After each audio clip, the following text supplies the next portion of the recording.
महापौर एजाज ढेबर ने कलेक्टर सौरभ कुमार के साथ आज रायपुर स्मार्ट सिटी लिमिटेड के विभिन्न कार्य योजनाओं का निरीक्षण किया। इस दौरान नगर निगम कमिश्नर प्रभात मलिक एवं स्मार्ट सिटी लिमिटेड के एमडी मयंक चतुर्वेदी भी साथ थे। मेयर ढेबर ने निरीक्षण भ्रमण के दौरान संबंधित अधिकारियों से संचालित निर्माण कार्यों को तय समय सीमा में पूरा करने के निर्देश दिए। उन्होंने यह भी कहा कि वर्षा ऋतु के पूर्व जरूरी निर्माण कार्य पूर्ण करें, जिससे किसी भी परियोजना में बारिश की वजह से विलम्ब न हो। महापौर ढेबर ने आज बूढ़ा तालाब में द्वितीय चरण के अंतर्गत संचालित निर्माण कार्यों का निरीक्षण किया। उन्होंने कहा कि यह तालाब रायपुर की ऐतिहासिक पहचान है और आम लोगों से सीधे जुड़ाव होने के कारण एक महत्वपूर्ण स्थल के रूप में चिन्हित है।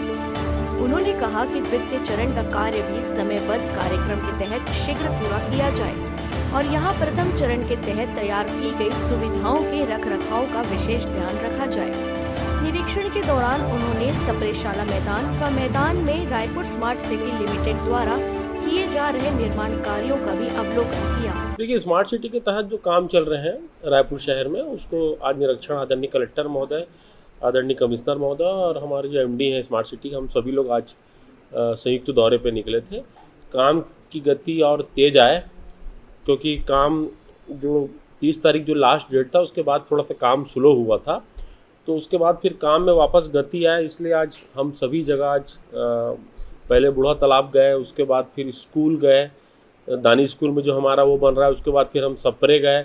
सप्रे के बाद फिर हमारा जो ग्राउंड बन रहा है अपना सप्रे ग्राउंड, उसको देखने के लिए गए। उसके बाद फिर नरैया तालाब गए और नरैया तालाब के बाद फिर हमने शास्त्री बाज़ार में जो हमारी दुकानें बन रही है कमर्शियल, उस सब घूम के आज संयुक्त निरीक्षण किया गया और काम ज़्यादा स्पीड से हो, काम में तेज़ी आए, उसके दिशा निर्देश दिए गए। अब हम तो लगातार उसके लिए लगे हुए हैं और मतलब जहाँ जहाँ हमें शिकायतें आती हैं उनको हम ठीक भी करते हैं। और क्या है, मुझे ऐसा लगता है कि थोड़ा सा हमारे शहर के लोगों को भी थोड़ा सा वो रहना पड़ेगा, क्योंकि रायपुर नगर निगम या फिर आप सब लोग बोलोगे कि रायपुर नगर निगम ही सब चीज़ के लिए उत्तरदायी है, तो ये नहीं हो सकता कि हम सब के लिए ये शहर सिर्फ रायपुर नगर निगम का या महापौर का या पार्षद का नहीं है। ये शहर जो लोग यहाँ पर रहते हैं, पूरे 20 लाख लोगों का शहर है, तो सबकी जवाबदारी है। सबको भी थोड़ा सा इसमें कहीं कुछ टोक होता है या कहीं कुछ होता है, तो वहाँ पर आदमी को थोड़ा सामने में आके बोलना चाहिए। तो इसलिए अपनी जवाबदारी सबको निर्वाह करना चाहिए, सिर्फ रायपुर नगर निगम के ऊपर ही आदमी को डिपेंड नहीं होना चाहिए।